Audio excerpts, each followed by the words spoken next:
episode 8 maneuver? Yeah, the fucking... I can't even remember the name the of Budapest Gambit. What?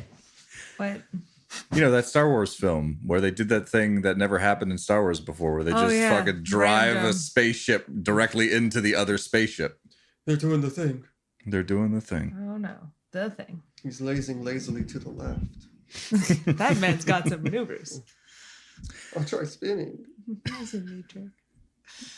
And welcome back to the 7th Star of the Right podcast. Recording. We are totally recording right now. Do you see that red bar? That red bar means that we have been recording. All of that has been captured. Oh no! Not everything. Our vicious Not everything. mockery. Well, they didn't start. We didn't get the full episode 1 recap. Well, speaking of recaps, what do you guys remember from last time? That's a good question, Jeffrey. Yeah.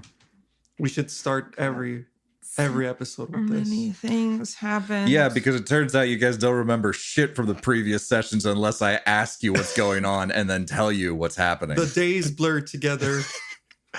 So we are still doing our little Arcus side quest. We are helping him reconnect with the Firefangs. They seem to be on Fistos. We are going to the city of Novavoxus, and that place has like a bunch of pre-tech factories or something like that. We learned some things about the planet. They have creatures that like explode if you shoot them with lasers, so that's kind of neat. Yeah, so we're going to be doing that a lot. Mm-hmm. All right. And so we got shooting distance. They'll explode over there. Of course, right. Yes. Yeah. Diana. Crap. What's her name?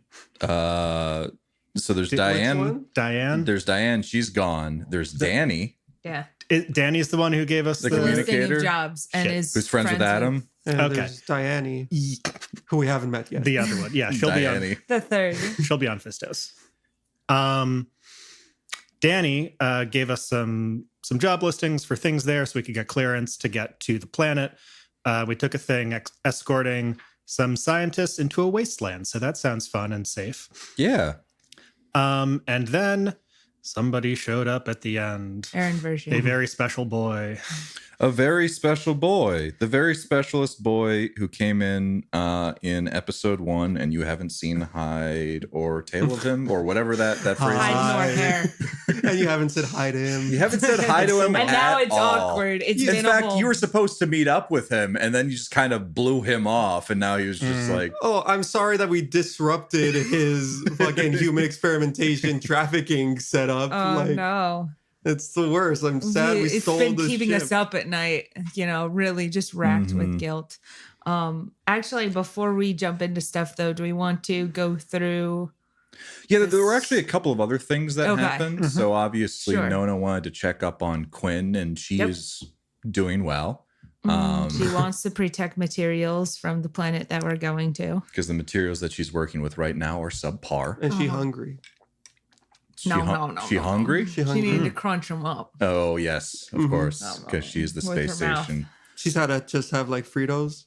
Just Funyuns recently. It's really missing just the puffs. Additionally, someone wanted to talk specifically with Zix, I believe. I had a conversation with, I believe, Zix about... Yeah, we talked about true AI stuff. Right, because he's been talking with Quinn and just like trying to get an understanding. Yeah. But were there any major revelations that you got from that? Not that I wrote down. Oh no. Yep. I mean, from what I remember is I was approaching it through a lens of, oh shit, how much do they know? Kind of deal. And so it didn't seem like they were close to being able to... Not particularly. I Yeah. believe Zix was also able to come to the conclusion that the creation of the true AI is somehow this marriage between this flow of metadimensional energy, as well as some kind of crystalline housing to contain it. And we did discuss a lot about Senna and like, here's where the metadimensional energy, it was in the making this thing smaller, that stuff started cracking, that sort of thing. I don't know if that's the huge revelation you're talking about, though. So. No, I was mostly like, but it was effectively, there appears to have been, and I think you figured this out as well, defects in and the crystalline structure of Senna's core, and those defects also exist within Quinn's core as well. Right. But Quinn's core is so much more massive. Yeah, and I asked a little bit about like, is that going to be a problem? Do we have to repair them? That sort of thing. But it seemed the general idea was no. Yes, and even if you wanted to, there's not really a great way to do that sort of without destroying Quinn. Mm-hmm. Because Quinn is currently all of that, defects and all. So yeah, nice. you learned that. That is nice. That is nice. Yeah. You can be a person and still have defects. You don't have to be perfect. You can be the most fucked up space station you want. Yeah, you can. There's no like follow up to that. You can be the most fucked up space station you want. Yeah, that's the takeaway. However many grapes you want on your stick, you take it. Just keep shoving them on there. All right. I don't think there was anything else major. I have a note here that during your trip to Fistos, Nona, that you want to. Oh, you also fixed some robots, or I guess we can tie that into what the new stuff that you guys got before you inevitably get into a bloody combat with this man who has come for your heads. Was there other things you wanted to hit on before we did that? No, I don't think so. Okay. That was all that I had in my notes. You talked to Zix, you talked to Quinn. I believe Philip may have already mentioned this, but Arcus and Rodana are both originally from the Fire Fangs. I did not mention that. Okay, yeah. That was where we started, where they were both like, we recognize each other. And I had to go back and forth in the different bear voices because that was a thing that I made myself do. So that happened. He also mentioned that Rodana is the daughter of Pycleides, the current commander of the Fire Fangs.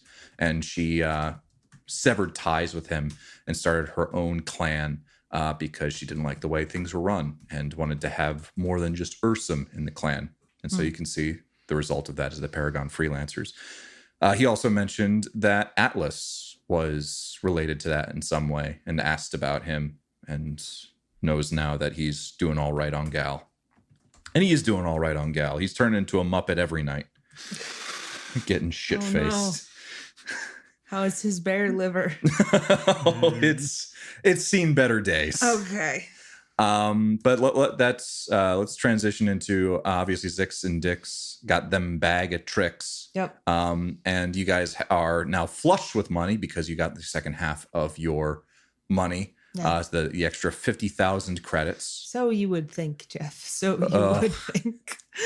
We talked a little bit about this off air, but we've joked about you guys just kind of being dragons. We're dragons. We collect stuff. And you collect stuff and you just sort of sit on it. It's like, this is my stuff. I like this stuff. It doesn't really provide me any benefit, but I just want more of it. So you got 50,000 more credits that you could spend on Zix and Dick's bag of tricks. And I believe Nona also hired some of the engineers to help her fix up her robot army. Yeah. So how about you go into what you got? To start with that, I have fixed all of the robots. I've paid money to fix all of the robots and repair their drone links, direct links.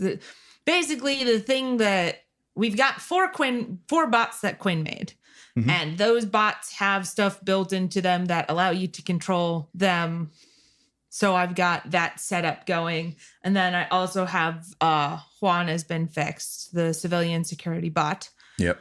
And so that exists. I have plans for the future to sort of take one of the pre-tech security bots, one of the weaker Quinn robots, and kind of fit it so that EDI 246 can live be with an eye in there and see the sea. and see the sea if he wants to. But yeah, in the meantime, all of the stuff's fixed. All of it's kind of ready to go. And I think we discussed off air, they're just sort of all expert systems. So that means level below VI, which is a level below AI, which is what I am. Yeah. So just to remind people, true AI, it's functionally no different than a person, a conscious being that can learn and understand like new concepts and change themselves to take in these new concepts. VIs can do that to some extent, but it's a lot narrower of a focus. Yep. And they tend to be built for a very specific purpose. And if they try and do anything outside of that purpose, they struggle a little bit. And expert systems are really just like automated drones effectively. Yep. They follow commands, but they can't really think for themselves, and they can absolutely not learn at all. So that you have a bunch of expert systems. Mm-hmm. And so we've talked a little bit about what you wanted to do with them. We've got drone links into them. So Nona can give them commands from any distance, but because they have expert systems in them, they can act on their own, and they will tend to act in self-defense if they are attacked, as they are security and like soldier-like drones, robots. You only have one that was specifically built for combat. The other ones are security, right? Yep. Basically, I've got two different flavors of security bots that have stun batons on them. Mm-hmm. And then another one is capable of wielding weapons, but we're going to leave him in the corner for now. Let's hold off on weaponizing that guy. And so the ones that Quinn specifically built also have this same pathways within it that allow a true AI to sort of jack in.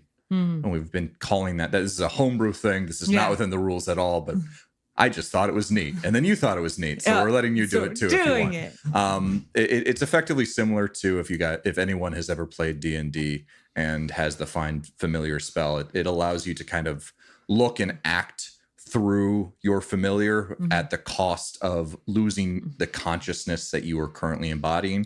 So if Nona wants to go into one of these things, her body would kind of end up in a catatonic state. But that is something that she could theoretically do if she wants to go into a dangerous situation and know what's happening. Yep.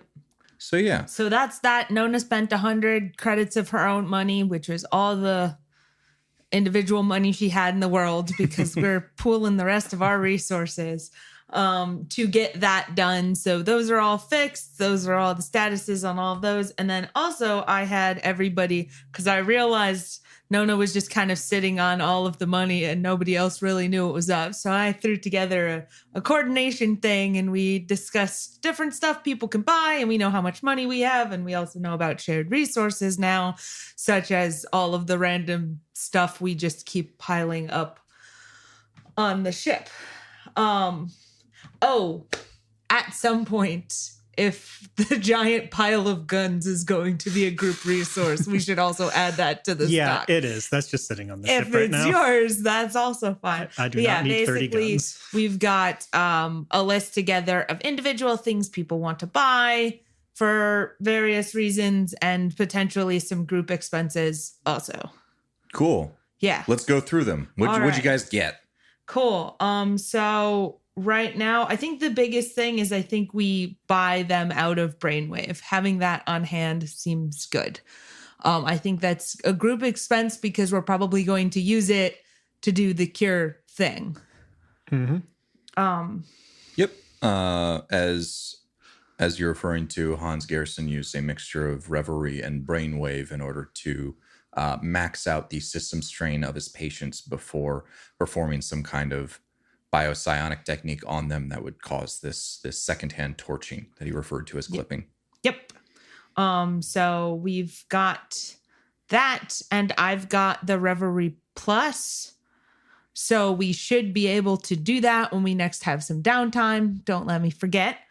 In terms of what Nona wants to buy a pre-tech toolkit, some explosives for reasons is what it says. And then I would like to propose just straight up buying them out of the 100 pre-tech spare parts that they have, because those are. Do you have enough money for that? I thought so. How moving the wrong. How many pre-tech parts do they have? Each one of those is like 500 credits? Oh, is it? I can't remember. I thought it was like 75. Oh, then yes, you probably can. I was mixing it up with something else. Okay. Let me double check on that. But yeah, no, I thought it was 75, and then I checked with you. I'm like, are you sure? Yeah, no, that's fine.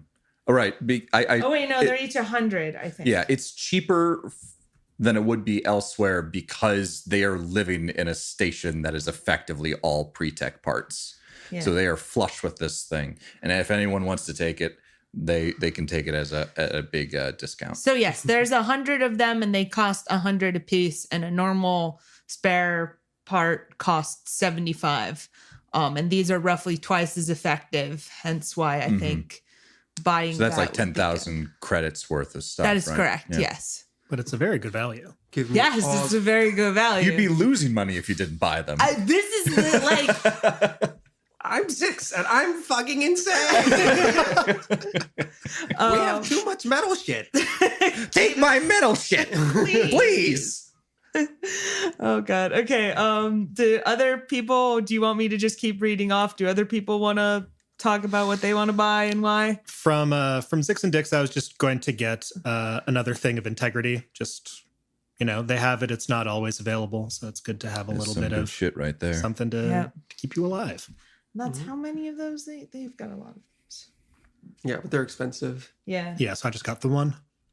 Yeah, and then Alex mostly wants a shield and then Lazarus patches to distribute in case he goes down again. Yeah, I also had down you wanted a translator torque. Yeah, and a translator torque. And if you want, you could that's get fine. integrity. That's all Alex wants. No? Yeah. No more? All right. Making this a lot cheaper then. So then maybe I'm mostly the one spending all of the group money still, which is fine. All right, cool. So then we have purchased those things. Yep. And quickly to describe what the translator torque is. Yes, good plan. Because I don't think we have. It's a little goblin. Yeah, it's a little goblin that sits on your shoulder and whispers into your ear any foreign language that it hears into the language that you speak. And then when you speak, it just shouts back at the person in the language that they first got. Nice.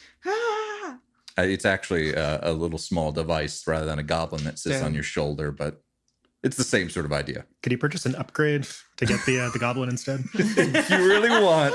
Nona can probably help you out with that. I also have it down. I just picked 3 Lazarus patches. Is that a good number? Yeah. All right, sure. Cool. And the one other thing I did want to propose is that we do have an ATV style car like thing. We could buy a big old gun for it.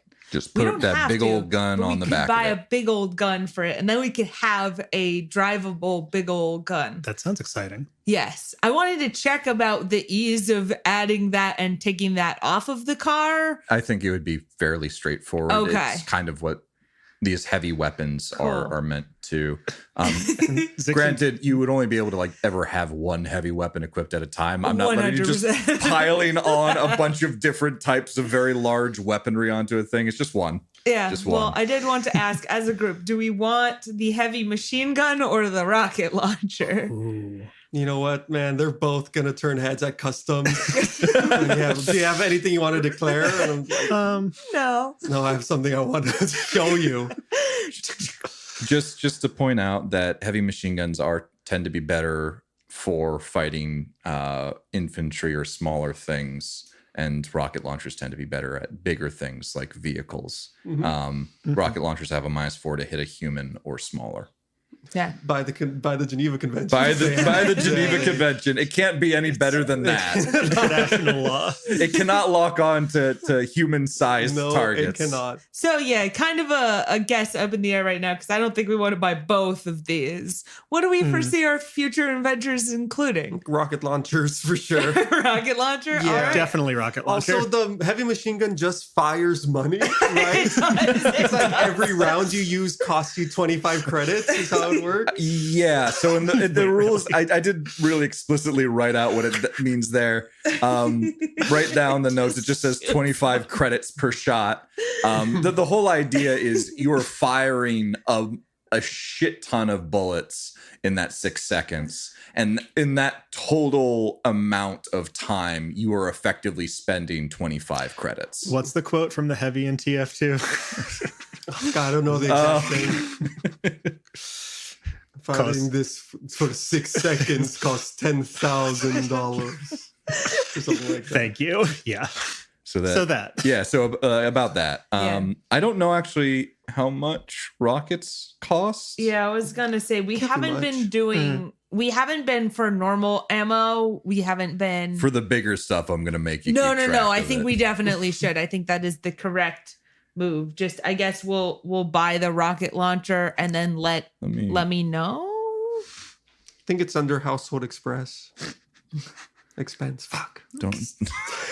God damn it, I had one take. And you lost it. I lost it. Another thing to call out. Ammo missile. So it's just under ammo and power. It is 50 credits each. 50 credits each. Ammo missile.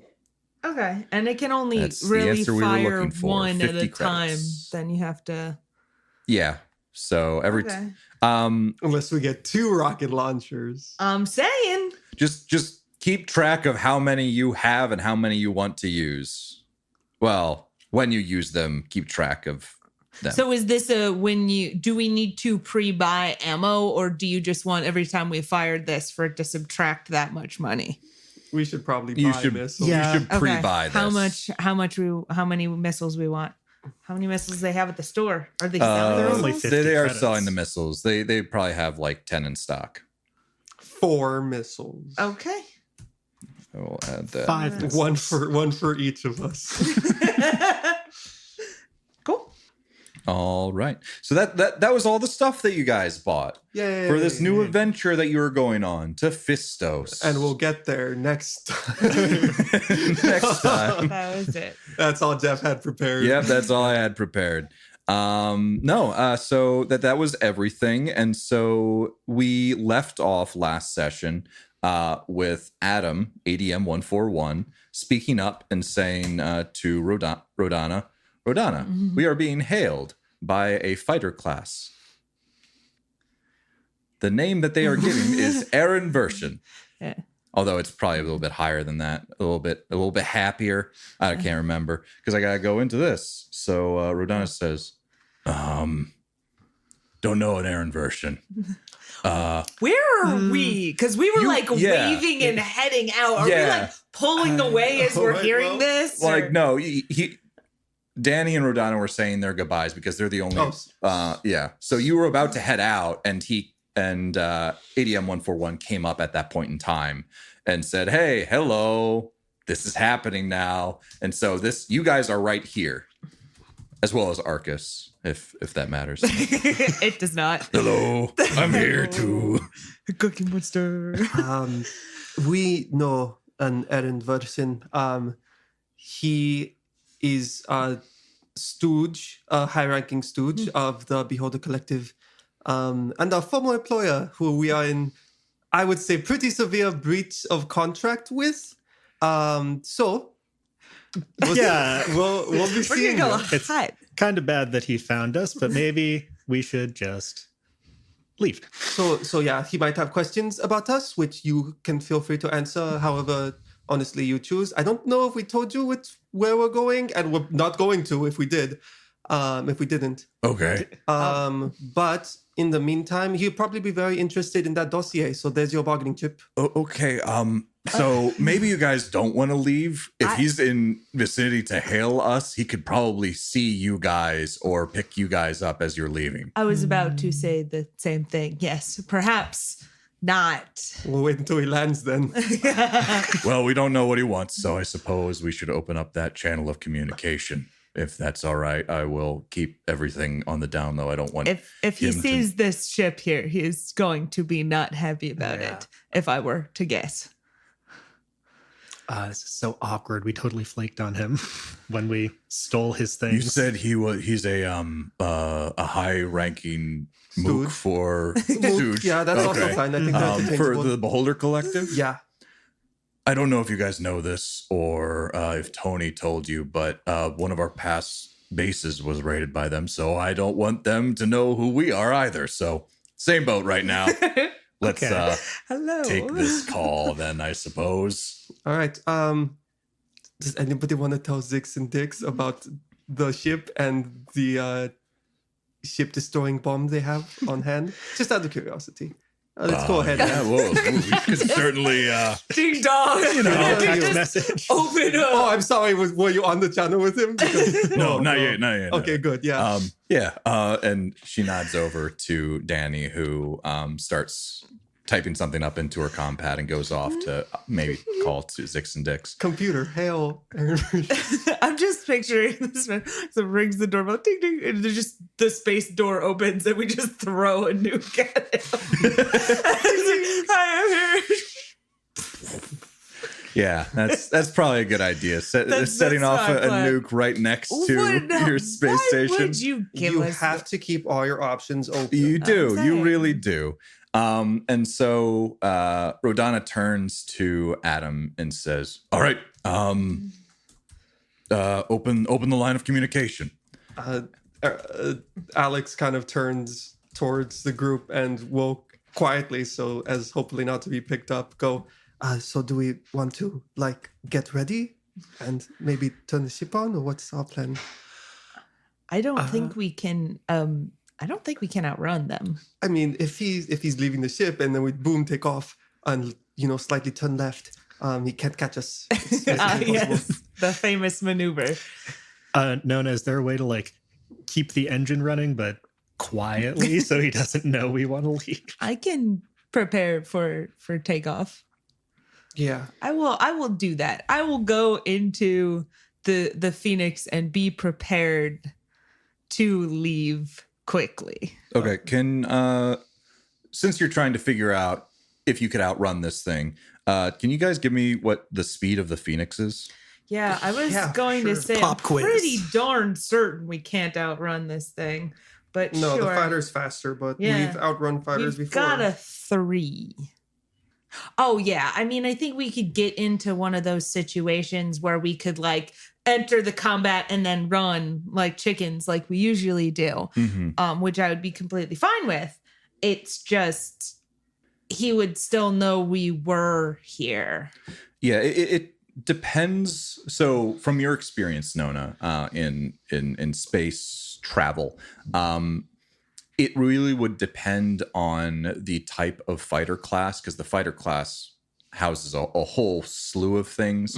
It could be anything from a strike fighter, which would be able to outrun you because they're supposed to be these fast and specifically used to attack, but one person things and tend to not go too far out into deep space. Right. They're oftentimes mainly used as defense for larger things, ships, yeah. planets, major stations, or something like that. So it wouldn't make sense for a strike fighter unless it was specifically bigger built for was that out there, purpose. yeah. And then there's the shuttles, which are the cheapest form of interstellar travel, but they are actually quite slow, about as fast as what you guys would have. Sure. So you're not entirely sure the specs of what he has, or if it's some kind of spruced up shuttle. But at the very least, the Phoenix being a frigate class is just already a class larger, and therefore has better health, better armor, and stuff like that. So you probably wouldn't be too concerned, just to give you a heads up as your understanding of the situation.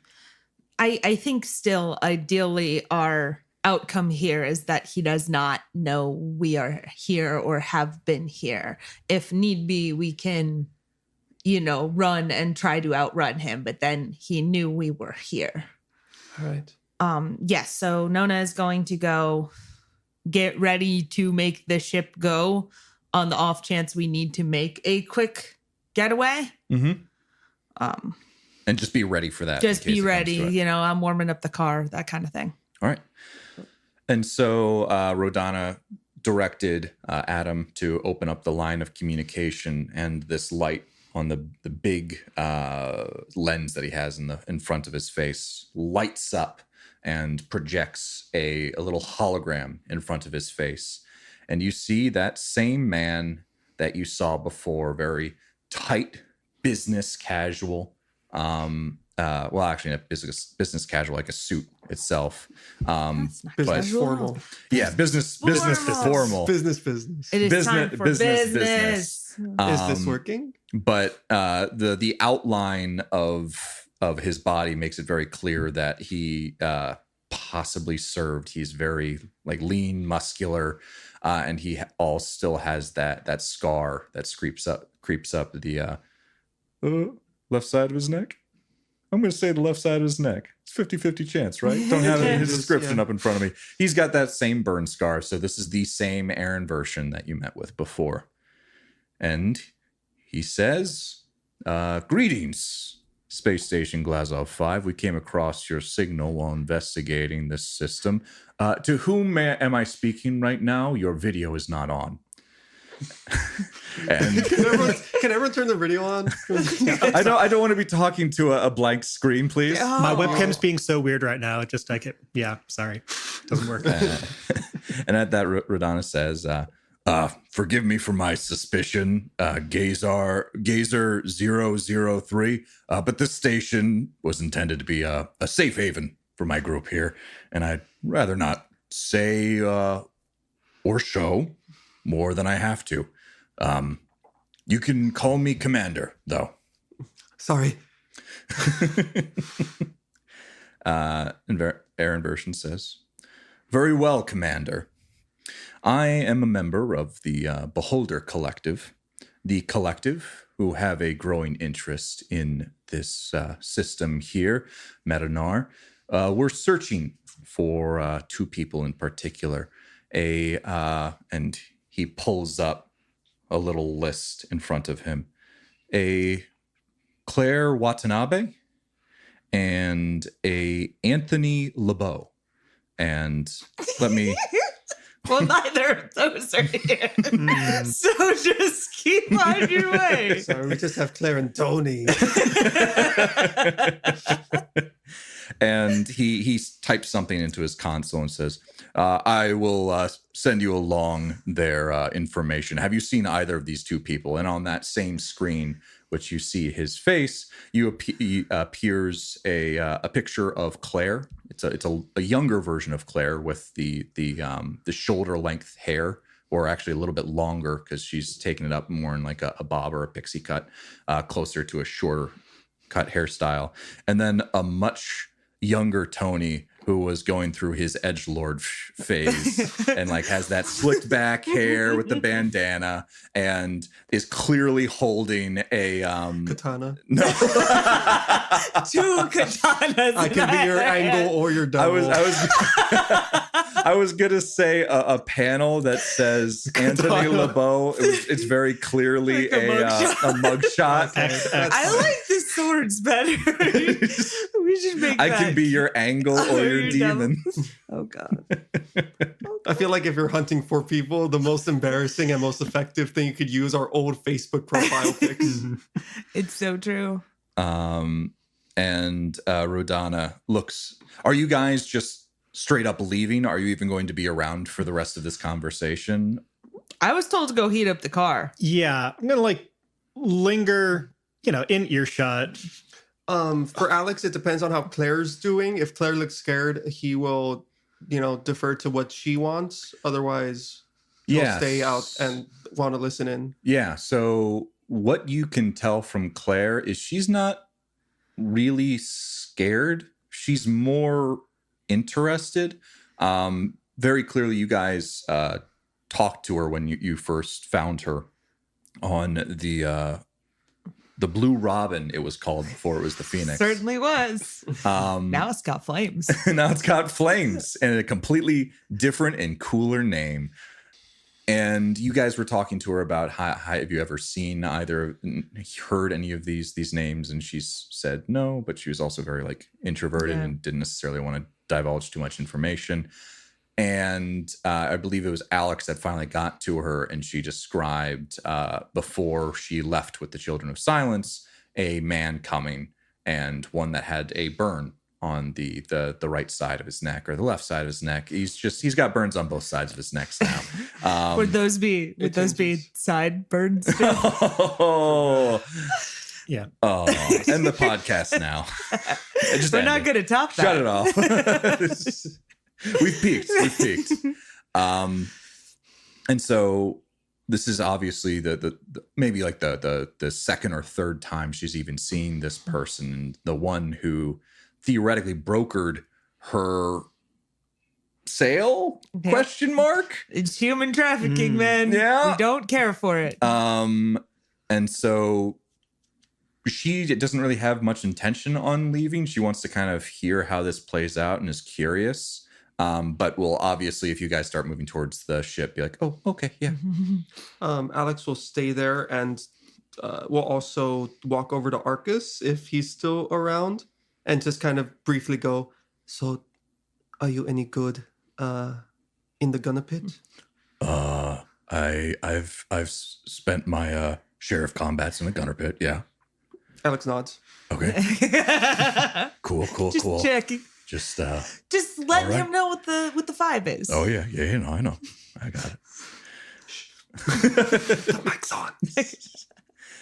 And so Aaron sent along these mug shots or these pictures, and Rodana goes, sorry, don't recognize either of these people. Perhaps they've been somewhere else in the sector. Why do you say you've been looking for them? And you can see Aaron has tried to have this pretty pleasant demeanor, as like, hey, just trying to find some information here, and like has like this slight smile and is trying to be like, genial.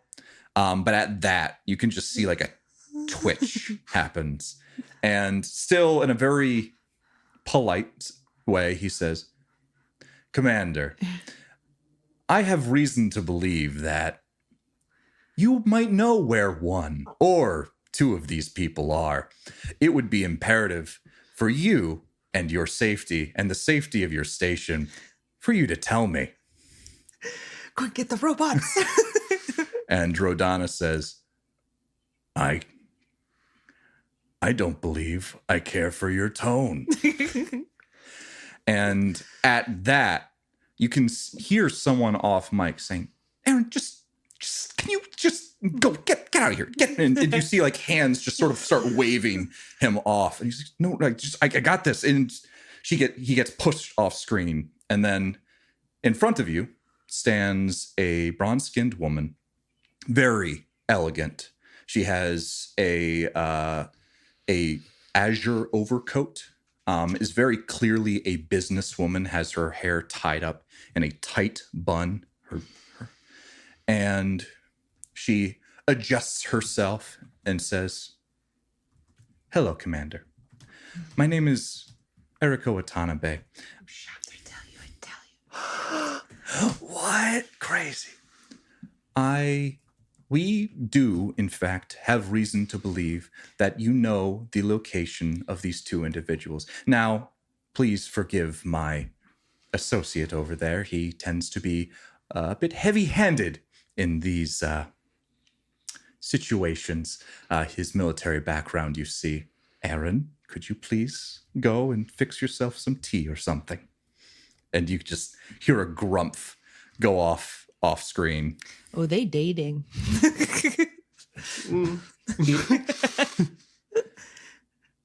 It is not our intention to bring harm to either yourselves or, in fact, these two people, despite what it seems like my colleague here makes it seem.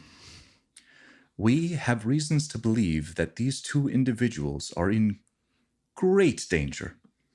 In fact, as you may have recognized, Claire Watanabe shares my last name. This is because I adopted her from the planet of Orisiame, where she was born. This was in order to get her out of a terrible, awful situation there. And we very much would like to make sure that she comes home safe. There are forces outside of my or even the Beholder Collective's control that would seek to do her harm, as well as any travelers with her. We're aware that if a group of individuals tasked with bringing back the ship in which she was staying ran off with her. We're afraid for all of these individuals' safety. Now, please, if you have any information, give it to us, and we'll make sure that no harm comes to them. And Rodana just sits there silently, like looks over at you guys. I'm motioning at Rodana, like, no, kind of like, yeah, negatory gesticulations. And Rodana says, I'm sorry, I don't know them. And at that, Eriko says, very well. Commander Rodana, we are aware that you and the Paragon Freelancers hold this station. We're aware of some of the possibilities that lie within it. I congratulate you on your new find. And as a show of cooperation and goodwill, I understand if you would never want to turn over these people to us. However, if they should want to seek out ourselves, there's a number that they may call when they reach the Magalka system. And she gives off this number. The number is 555. Yeah, it's 555, 555, 555. It gets a lot of crank calls, to say the least. Call JG Wentworth. At least it's not, 8675309? No. That poor person. That poor person. And she says, I would like to reiterate that these people are in grave danger and not from ourselves. We, myself and Aaron Vershin, and I would not say the greater Beholder Collective, have their greater interests at heart. I'm afraid that the Collective and I disagree on some of these matters. So please, if you can, or if you come into contact with them and you truly do not know either of these people, give them this information. It could very well save their lives. Thank you. And at that, without even letting Rodana speak, she hangs up. I'm not here. I'm still warming up the car. You peek your head out. You roll down the window and peek your head out. Are we going? Are we going? Adam, are they leaving? It appears that Gazer 003 is leaving the vicinity. Perhaps you would like to wait a little bit until they get out of sensor shot. I think we would. Thank you. Spot on, Adam. Well, I mean, I think that sounded like a lot of bullshit to me. I don't really know. I'm going to kind of look to Claire. Can we refresh? Did she actually live with the Watanabes or... Yeah, do you want to talk to her about this? What you I'm have trying to remember back. the backstory information we had, Yeah. but we can talk. Yeah, a little bit of a recollection. She's only mentioned Eriko Watanabe once. This is when Delia confronted you guys saying, who is Claire Watanabe and why is Eriko Watanabe associated with all of this and the Beholder Collective and all of that. Claire was in the vicinity of that, and that is when she had her first, the first prophecy that you guys saw or experienced.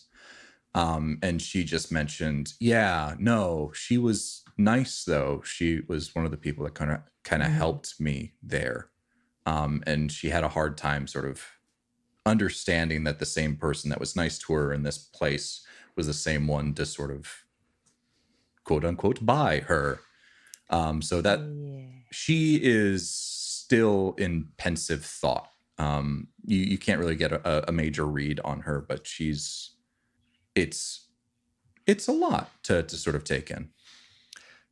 Yeah. If she's kind of seems like she's lost in thought, I'm gonna give her space for the moment and not immediately talk to her about that. But I'll say to Rodana, Look, thanks for covering for us. I mean, I don't think we can trust those folks. I think that them saying, "Oh, they're looking out for us," is like definitely a trap. There with the Beholder Collective. Aaron Vershin was the guy we were working for initially. So yeah, I don't think there's any reason that like you should definitely go out of your way to like start trusting or communicating with those folks. I can talk with my crew, but I think we're going to be doing the same thing. I think that's reasonable. I'll make sure I let Tony know. He lost a good group of his people from Beholder Collective people, so it's very clear that they've been after him as well. So I will make sure that they're aware of that, and we're trying to work to get the hyper jump drive up and running. So hopefully, when we do that, we don't tear ourselves apart. And if they ever come looking for us again, we can just leave the vicinity. Yeah, it sounded like they had your number. I was about to ask if what specifically is needed between now and like repairs. What is required between now and being able to hyper jump elsewhere? Is this Nona asking, or yes? Okay, not or Kirsten asking DM. So we have a pipe that's a little just kind of fucked up. Yeah, just a little fucked up. If we run the engine a little hot, it wouldn't be good. It's not a problem right now, but it could have been a big problem. Our water pressers. You guys, you are never going to believe this. So right now, a lot of our materials are being siphoned towards running the factory, which is very much what Quinn wants. We're trying to also at the same time make sure that the other rings are also operational and inhabitable. I'd be worried if we didn't finish construction and repairs on those, that we might just lose them altogether, that lower end of the station. We need a lot of materials, but I would say we're probably about 45% to completion. I would advise you rather strongly to make this a higher priority. And if need be, I can speak with Quinn and advise her as to the reasoning for that. But that might be more time sensitive than creation of robots. Clearly, they have an idea of where we are now. So that the priority of that has certainly been shifted upwards. Right. Well, luckily you have 4 at least people whose ass you've just kind of covered. So they're going to a material-rich planet. Do you have anybody on Fistos who you think would be able to help this out? Anybody you want us to go through and talk to while we're there? Well, as far as what I know, what's going on Fistos, we sent Diane and Fu down there. There's some work that they're particularly good at, corporate espionage, that is absolutely rampant down there. So they're making quite a good cut of all of that. I understand you're heading to Nova Voxus. Mm-hmm. Yeah. When I was with the Fire Fangs, we had some work that we've done for her before. So I do have a little bit of an in with Alita Erspana, who runs that place down there. Probably why the Fire Fangs are there now. But yeah, if you drop my name, she would probably remember me and have good feelings, I hope. As you can see, Rodana sort of goes back into her memories and just sifts over her experiences with candlelit Alita. dinners. Nighttime heist through Paris. I don't think I had gotten into my rebellious phase yet. The betrayal. No. Good. Yeah, we'll see what we can do. Has Danny spoken to anybody on Gal about this?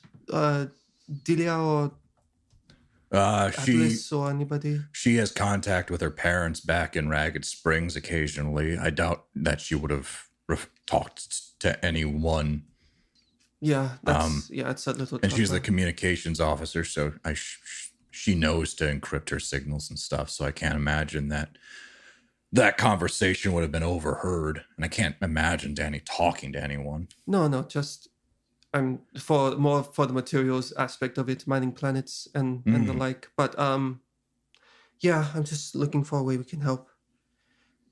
We can certainly look at that. I think Ragged Springs has its own problems right now that we wouldn't necessarily want to get into. And I think, as far as I'm aware, the Beholder Collective has sites and is backing that whole deal. Yeah. All right. Well then. Yeah. Or I guess stay safe, and we're going to be shipping out as soon as they're sort of out of range. Yep. We could probably tell Zix and Dix to stop arming the pseudo nuke then. Well, Given that they held us, do we have a better sense of what type of craft they were in? Oh, yeah. Given that we had that conversation back and forth and sort of like, we know exactly where you are. Does Glazov 5 have the ability to also sort of like scan and figure out? Yeah. And ADM 141, you could have asked this. Yes, time. please. They were in a shuttle of some description. There appeared to have been some kind of pre-tech on board, which I'm not familiar with, that perhaps made it faster traveling, but hard points, practically none. Okay. I was a little bit concerned about the naming 003.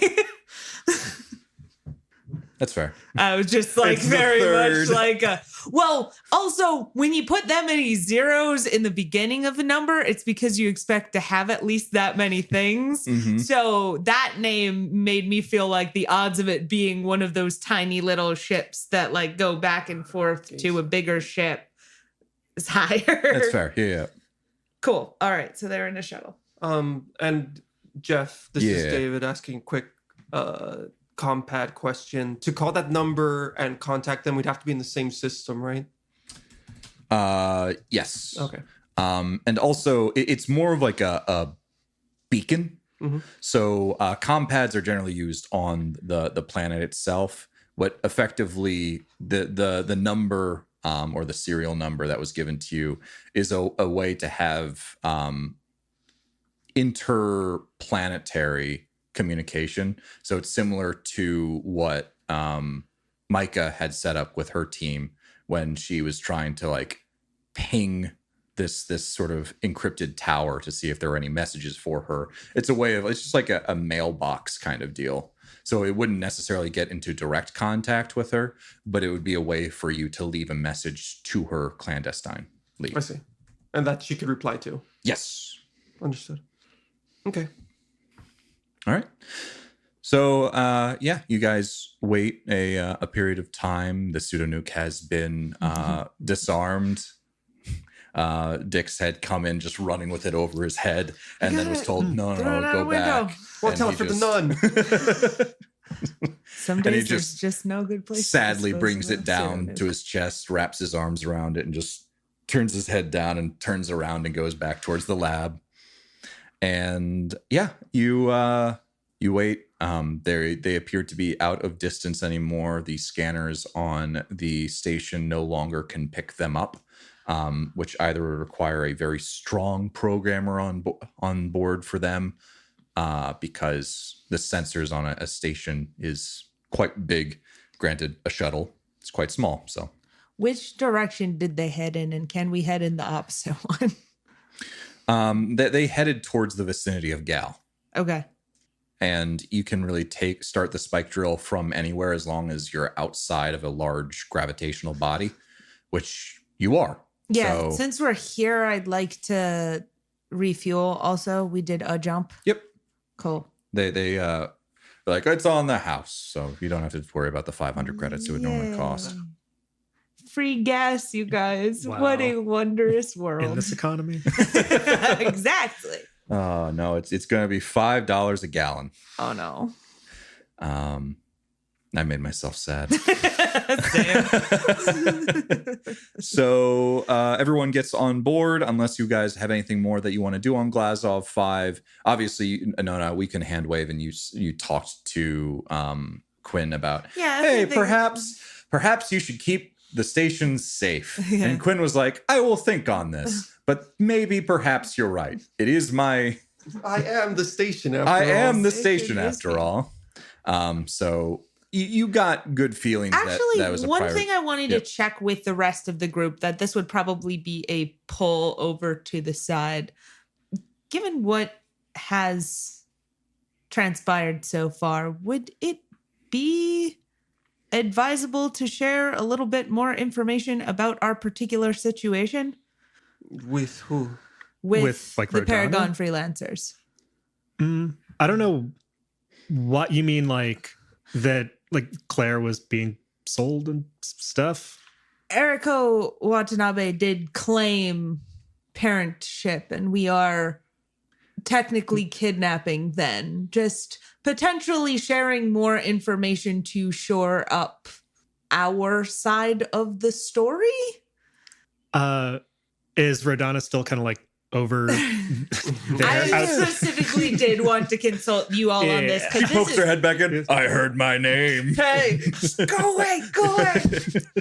I'll just kind of, peek over to her and be like, are we good? Are we like on the same page? Oh yeah, those guys are assholes. Yeah, fuck them. Great. I think we're all right. No, I don't think we need to dive. Like if you guys want to share or anything, well, that's what friends kind of do. Well, I up have to you, a really bad scar on my knee. Oh, It's really gross. You don't want to see it. I'm sorry. Is that what you're asking about? I'm sorry. I've been thinking about something. I've got some scars too. You want to see them? Where are they? Uh, What's your favorite one? My favorite one. And she lifts up her, Oh, God. her shirt, and you can see just a gash on her side. I got this one from being stabbed Oh wow, by like a big ass spear. that did not heal well. No, it didn't. Yeah, that should have gone into medical. That was before we got Mari. That's pretty bad. Yeah. Yeah, That's cool. yeah. Anyway, I just Anyway, what thought were we I'd talking about? suggest, yeah. given that Claire is still technically a minor. Yeah.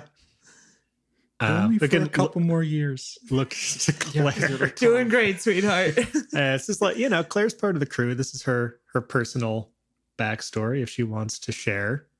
Well, yes, she was a part of this conversation. I know. So she can express her Yeah, opinion. Express your feelings, Claire. I One of us was not in a good place on Orisiame. Not like mentally, but like physically not in a good place. Was with some not so great people. There was some kind of transaction. I'm not sure what kind, because the next thing I knew, I was drugged up and put into a one of those cryo sleep thingies. And when I woke up, these two, Alex was somewhere else, were there. And I don't know. I'm happy with them rather than, I don't know what was in store for me there. And I can't read people through a screen, so I can't tell if she was telling the truth or not. So, yeah. All right. In that case, I guess we do not share anymore with the Paragon freelancers. And I think that was pretty much it. That's pretty much it. Oh, Yeah, that was her that was- talking specifically Yeah. to Rodana. Rodana. Yes, Okay. that was the intention. I was like, why are you recapping this, Jeff? We know this. because I No. I got it. That was on me. Yeah. So I think we can leave out the other bit about the prophecy and the Tony and that stuff. the prophecy and the Tony, Tony. the Tony, the witch, and the wardrobe. All right, so you guys are heading off of Glazov 5 then. All right, cool. You pack up your bags and you have, this is a new course that you're running. You were given the Punyavata system. Yes. You have updated rudders in order to get there. So it's like a frickin' 5, which you can do automatically. You can choose to make it, you can trim, which would, I think, have the time if you'd like. And how long's the normal time? 6 days. And in order to trim, I would need to... It would be a +2. So it would go back up to a 7, which wouldn't make it automatic anymore. Right. Before we actually take off from the spike drive, Alex is we'll be sitting around with everybody as we go over our duties for the spike drive or whatever. Before we leave the system, do we want to call them? And I know the answer is no, but Gazer is an all-seeing eye, yeah? Can we decide that? The all-seeing eye searches, the first line of the first prophecy we ever heard. And there's a champion, there was somebody there, and he was, overcome by his failure, but the prophecy, Claire's prophecy, said that it wasn't them that we had to worry about. So I just, there's something else. There's this mysterious kind of information that everybody is holding over our heads, trying, and it's bothering me, So I just want to put that out to the group. I mean, I guess you got a point. I always thought the all-seeing eye was just like the beholder collective, because beauty's in the eye of the beholder, kind of thing. But I guess it could be that. Well, yeah, it was like the guy overcome with his failure. Yeah, I he guess fucked up. Aaron sucks. So I guess he. No, yeah. he's shit. Would we like a review of the particular prophecy that we were discussing? We could go over it, I suppose. No. I'm already there, Jeff. I'm also looking at it. The all-seeing eye searches, but we are safely hidden in the shadows. A champion will be sent, the man touched by fire and built by blood, consumed and possessed by his failure. He sets his eyes on a mote of dust in the expanse. However, his wrath is not what we should fear. There is something in the abyss, ancient, unknown. It is coming. Space Kraken. Space Kraken. So I always misread that as Space Karen. Oh, no. Even more terrified. So there's that, and Maybe, just by that we can escape them. We can get away from them, just like we have been so far. And I love that personally.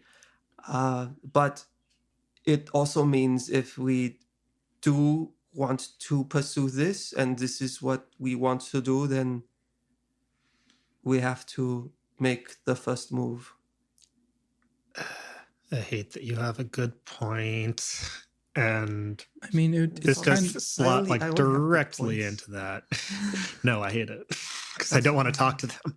What they have set up, it's not like we would be like meeting with them face to face, right? It's just kind of like dropping an invoice or like a letter in their mailbox. What do we get from that? I guess, I mean, that's just what you were saying, right? Like they want to tell us something, and I guess we actually maybe should find out what this thing in the deep is, because there's something that's probably not Aaron. Yeah, something that's not The Space Karen, you guys. It's yeah. the Space Karen. It was me, just a dude. Like So like if I can get in, seeing distance of them, I could ask these questions without them ever knowing. Yeah. I know that'd be really dangerous, but like theoretically, right? yeah. We could. Are there around here any sort of, I'm thinking like planets we could land on, something that could get us like a face to face without necessarily a bunch of, I don't know. We don't have to immediately go to this face to face, but even sending out a message is just kind of, I don't know. It puts us weirdly in their power. They know that there's something else going on, and there's something that they want. There's something that we have that they want. So it's a strange. I don't think we should jump to face. Yeah, and especially because us reaching out means that we were talking to the Paragon freelancers, and obviously, like, they kind of already think we were, but it exposes them some more ask too. about that. Yeah, which I also don't like. Yeah, I'm not saying we do it. I'm just saying it's an option.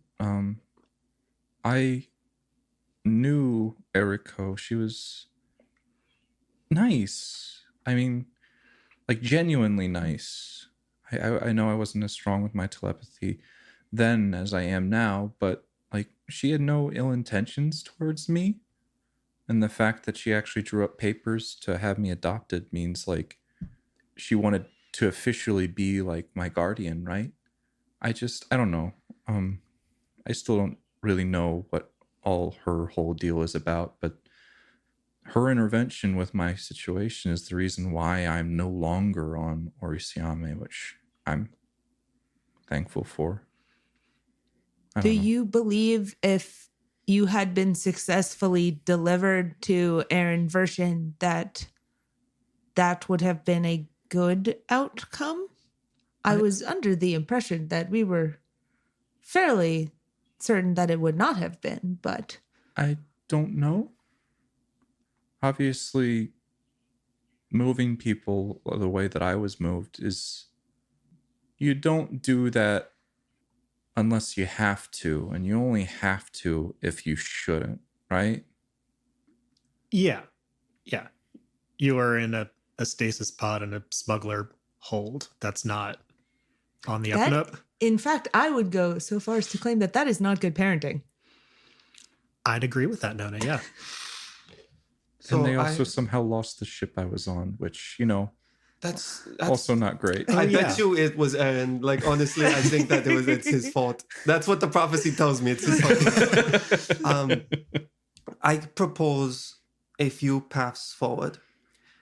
Here they are. First path. Claire sends the message. Claire calls the number.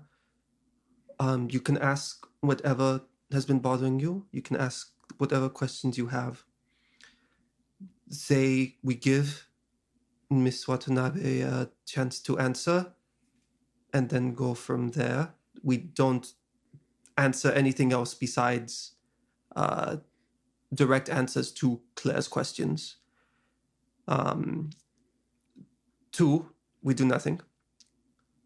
3, we send our own message as a group. What's going on, what you have. 4, we reassess when the Paragon freelancers can move their station. 5, I have a beer. I don't think that's necessarily like in a choice to when do you're other than all of that. When you're listing things, sometimes it's best to just say a number and then say anything afterwards until you can't come up with numbers. And Okay. 6. I'm kidding. We actually moved the Space Sam Adams into the fridge, so there'll be cold. They're cold now. Yeah. Wow. Moving up in the world.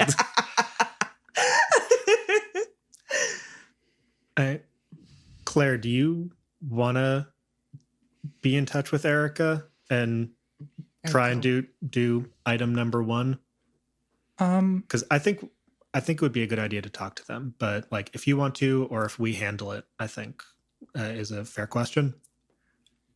I, like Alex says, I'm worried that there's more to this situation that we don't know about. Like, they're also after Tony, right? And yeah. Tony, no, but like, Tony was like, he's got weird psionics too. Yeah, the dual strain of. Yeah, so we can figure it's not just that, Erica wants to be reunited. There's something there with your particular kind of situations you've got.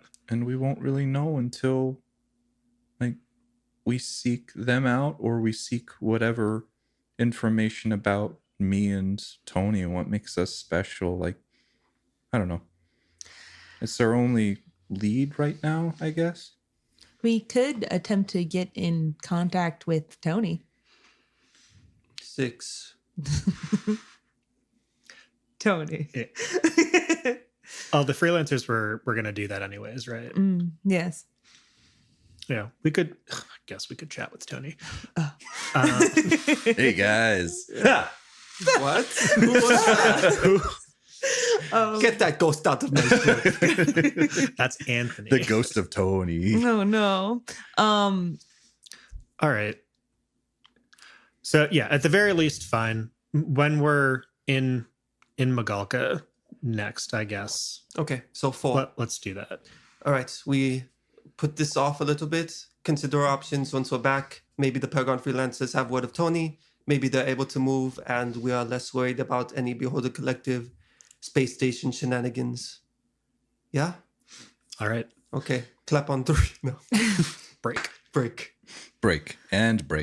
All right. So you guys are all in the ship. Arcus is also there, just sort of scratching the back of his head, seeing that plot is happening in front of him, and he doesn't know what the hell's going on. You are a temporary passenger here, sir. You will be quiet in your corner. Argos is just having a grand time. He hasn't been with Claire for this long and forever. So Yeah, we have a dog. Yeah, you guys have a dog. Well, Claire has a dog. Mhm. But you know how that is. When the kids get a dog, the parents really get a dog. She's taking pretty good care of it. Granted, it doesn't really eat or like have to go to the bathroom because it is a robot. Yeah. So Pretty easy. Dog on easy mode. it is dog on easy mode. So spike drill. Yep. Nona. I think we're just going to do the normal speed of things. Mike is gonna chime in to know, like, Nona, I got to be honest with you. Like, we just did a jump over to here. I'm like a little sick of being cooped up on the ship. Could we try and go faster? Yes. I shall Do push it. the red button. Okay. So you're trying to trim the course? Oh, okay, fine. I'm very suggestible, Jeff. I'm a very suggestible person. I mean, you just need to get above 7, right? And you Right. got like a +4 already. Do I? It's an int. Oh. No, it's a int pilot check, I believe, And or a dex pilot check. pilot. But I think you want int Dex, pilot. Either way, it's +2 for total. Sorry, I was wrong. Alex has a beer. So I roll it. Roll it. All right. Yeah, we're fine. I got a 9 on the dice. All right, yeah, you're fine. So it only is going to take you 3 days, Hooray. and then 2 days to actually travel there. I'll That's less. That is 5 days instead of 8 days, Mhm. which is a big Yeah, difference. I'll take it. I just want to get somewhere with an atmosphere again, honestly. But this is space. Do you have the Starfarer foci, or do you just have like another pilot thing? Because Starfarer allows you to basically do a bunch of these spike drills for free. Just Oh, I do have. Oh, hell yeah. yeah, do you just do it? Totally do that. Yeah, no, we should have been doing this the entire time. I've been concentrating on like all of my AI crap. Gain pilot as a bonus skill. You automatically succeeded all spike drill related checks of difficulty 10 or less. Which has been all of them. Okay, That's been all of them. Yes. So we just go faster. We go faster now. I push the red button. I think it makes sense that Nona has been like, I'm gonna play it safe, We're gonna even though play I it know by the exactly how to do this, We're gonna and play it like by I the could book. cheat it a little Yeah. bit because I'm just good enough at it. All right, cool. And then- From here on out, we're going fast. Zooming. Gotta Here go you go. fast. Let me just make note of that. I So did not. I did so much reviewing stuff, and it was all weapons and what money we have and what other things we have. I forgot to think about me. What I was. Always take time for yourself. There you go. So yeah, you guys have the time in Great. which you're in metadimensional space. You pierce through that opalescent, colorful veil, and you were just gliding through the in between. You do still have 3 days of downtime. I know we already recently did like an episode of where you guys are hanging out. If there are any conversations that you want to have happen, feel free to have them happen now. For the most part, Arcus is continuing to do what he does, like maybe helping out Nona here and there on some diagnostics or stuff like that. Yep. Nona, I've have it listed here that you also maybe want to work on your pendants, Yep, which is something that that's one can of be the working things. on. And Claire's continuing to just go between like reading, practicing shooting, training with Argos, talking with you guys, training with Nona to get that connection a little bit more. Yeah, right. We Solid. can send numbers. Yeah. Possibly more. Not Actually, just yes. numbers. Definitely. Okay. No, just numbers. I need to teach Claire binary. This is the code for I'm getting attacked by a large animal right now, but only a single one. 0.00001. And we're just going to iterate through them. Just go through on those, yeah. Maybe we can try to do some remedial cooking classes. Yeah. Actually, one big thing I would like to do during this time, though, is kind of a two-parter. I wanted to go through EDI 246's the sort of memory storage. Yes. Just do a sweep without this personality, kind of between me and it, of the what happened in the Senna Project Cave, whatever you want to like. I want to know all of that. Can I have you roll an int program check, please? Sure thing. I love rolling stuff. This is an RPG. It wouldn't be an RPG without rolling some dice. Okay, I got an 8. Okay. So it's not like data that you would have stored on a data slab or a compat or something like that. It's just built differently. It seems like rather than having like a graphical user interface and then being able to go through that and have like a very specific file system, it is just an assortment of a random connections, just here and there. You are able to figure out some things. So I'm gonna play this as like you can basically ask one question, but this is you're taking a lot of time to pour over this, and it's like this association is bound to like this association, and then you have to like look up like, oh, where did that association come from? And it's almost like you're looking into someone's synapses rather than this is a hierarchical structure. So feel free to say no to this. But okay. I was wondering if I have the ability to kind of jack myself into it. Oh, no. Like if it's synapses and all of that stuff. So yeah, like cool, weird robot shit. And I'm looking through... that's just hacking. Okay. I've got routines related to hacking. I've got routines related to... Okay. So here's what I'll say. This is something that you could theoretically do. You would have to build some kind of housing that would allow you to have that set up. Okay. So you need to like, similar to how there were a bunch of bays sort of set up, and then in Lens 4, I think it was, where you found EDI 246. You would have to have a similar sort of structure there to sort of, because you need them all plugged in at the same time. Otherwise, you're only getting like a very specific subset, and it's pointing to something on another drive, which then you have to plug in and stuff like that. Got it. Okay. So that is something that you could theoretically build in, I would say, a couple of days. Okay. But I don't think you'd be able to do that and then immediately sort of jump in. But if you like to, so you get that information. So you know that if you want to have a more like visual understanding of was kept track on these tapes. Yeah. You can absolutely do that. You need to build it for that. But you were also able to glean one piece of information. What do you want that information to be? The information that I would like that to be is basically I'm looking for any information about where did she go? Where did Dr. Samantha Calvin go? Because we knew she left, I believe, in a huff after the Senna thing. If there was any interactions like, oh, hey, where are you going? What's happening here? Like, Eddie, buy me a bus ticket. Anything like that. And even if there's just like I think that's the most pertinent information, is this trail is kind of the farthest we've gotten for her. Where did she go? Okay. And it's okay if there's like not. Yeah, no, I'm looking through my notes. That's fair. Yeah.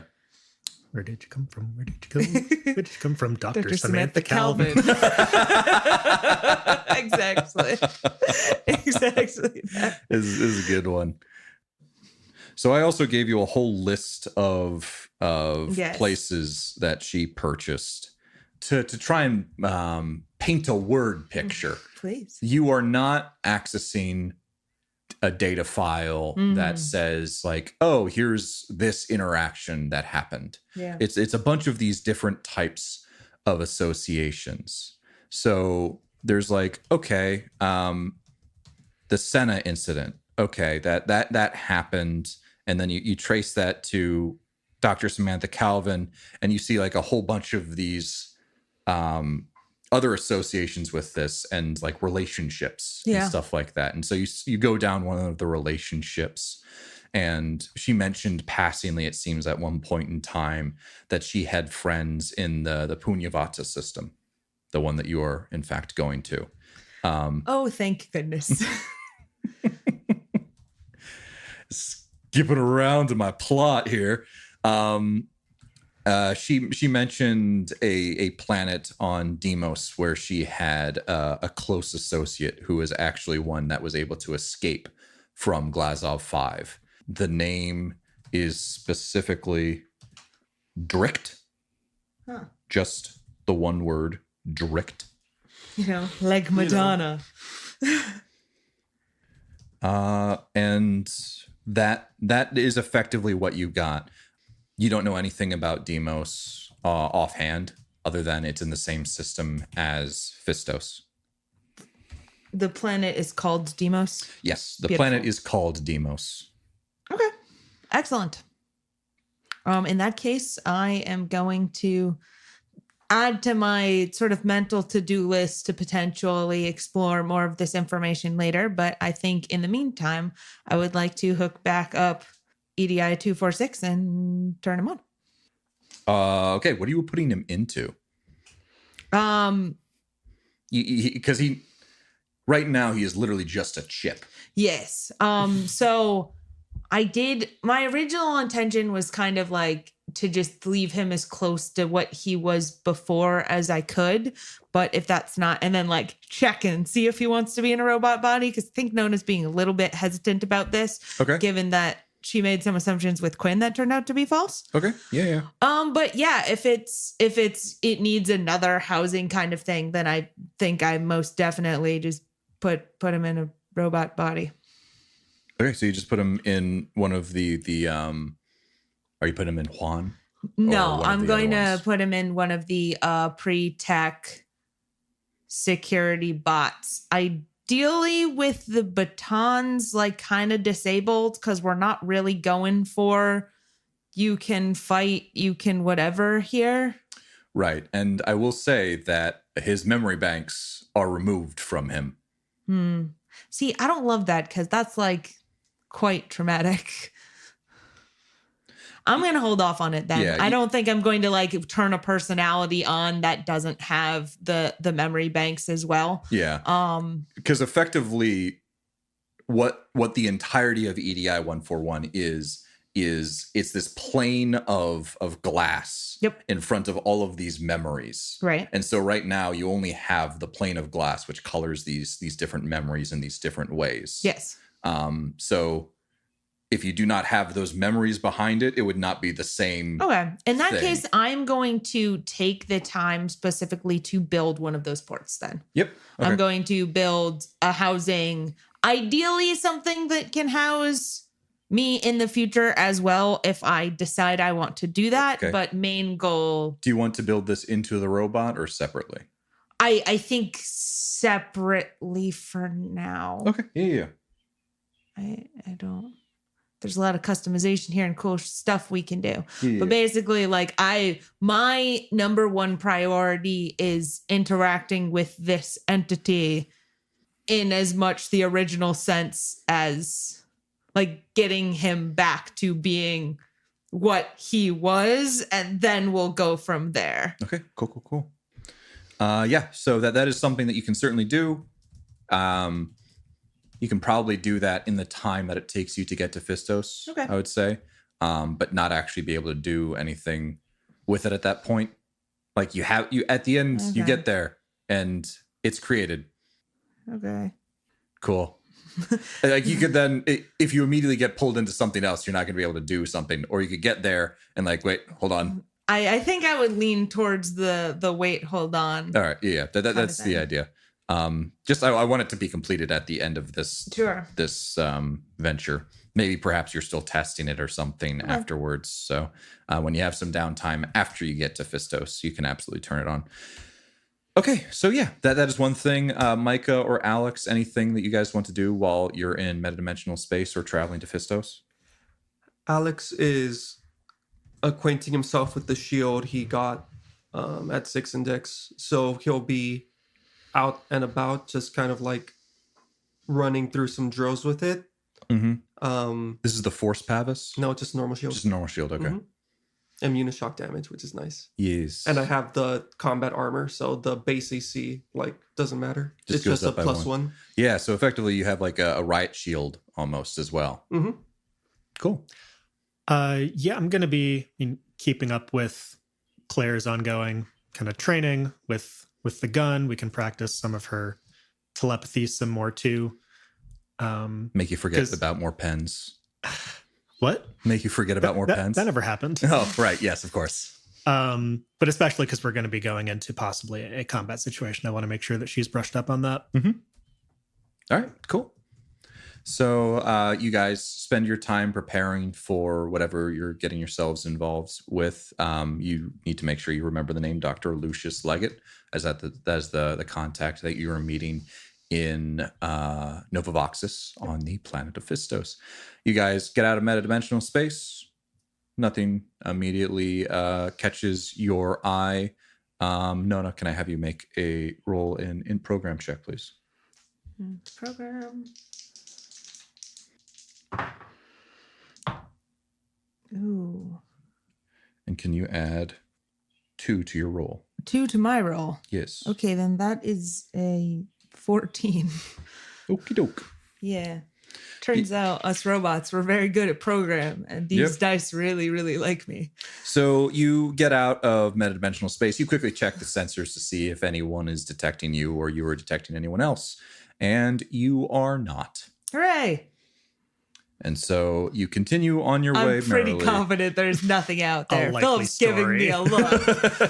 And I'm pretty confident there's nothing out there. Sometimes you got to make people roll just for the hell of it, because when it does matter, you gotta don't want it to. I mean, we've been doing that, Yeah. right? Recently, yes. Yeah. I've recently had you start doing that.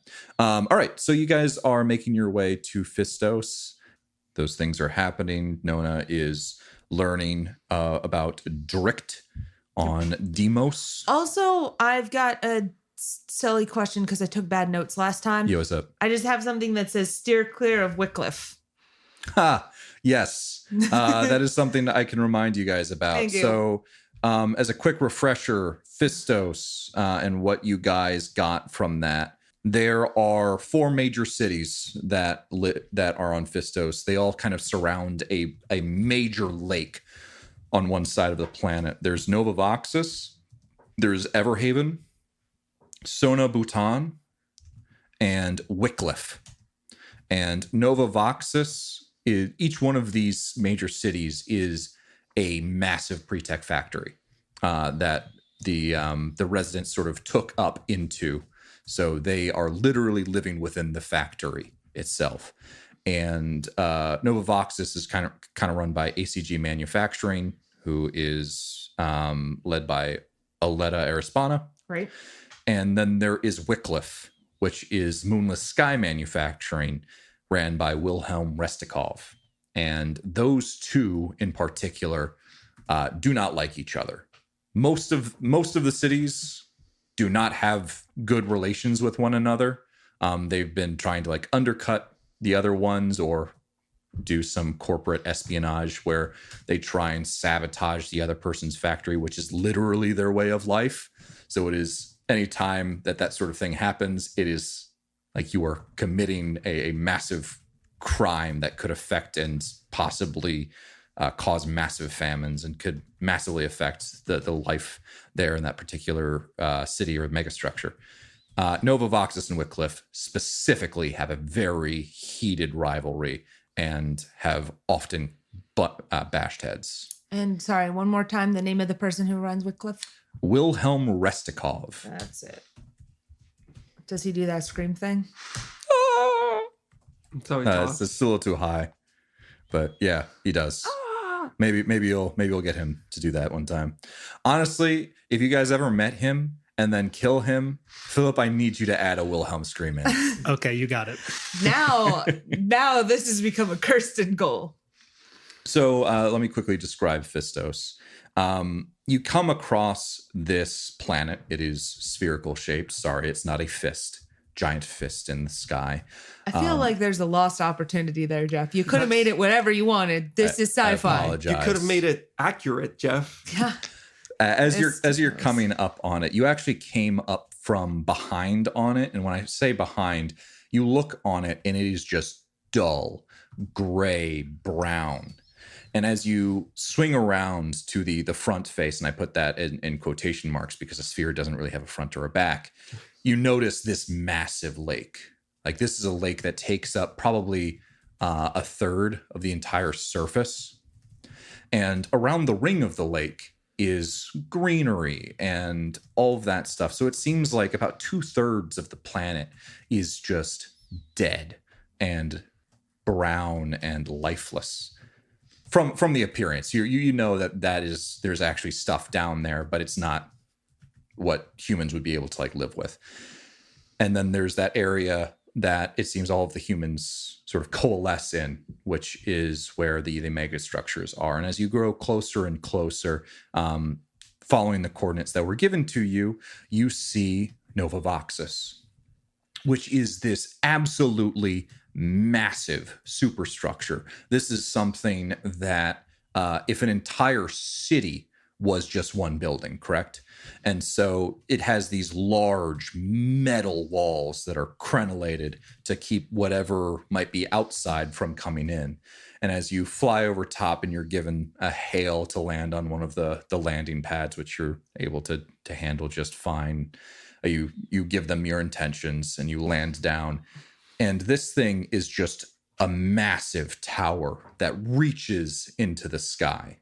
It obviously shrinks the diameter of it as it goes farther and farther. It's not really a spire similar to what you saw in Jade. Yeah, we're over spires. It is just a super mega structure that, like, as you get closer and closer, you can see that there are just all of these different levels. And there has to be like thousands and thousands of stories. This is a massive place.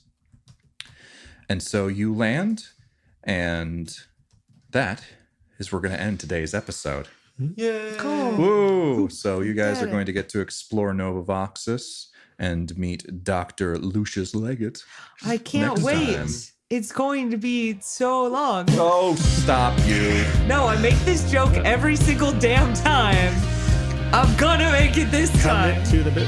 I hope this building has elevators. No, it's always like day in Nova Voxus. I love art because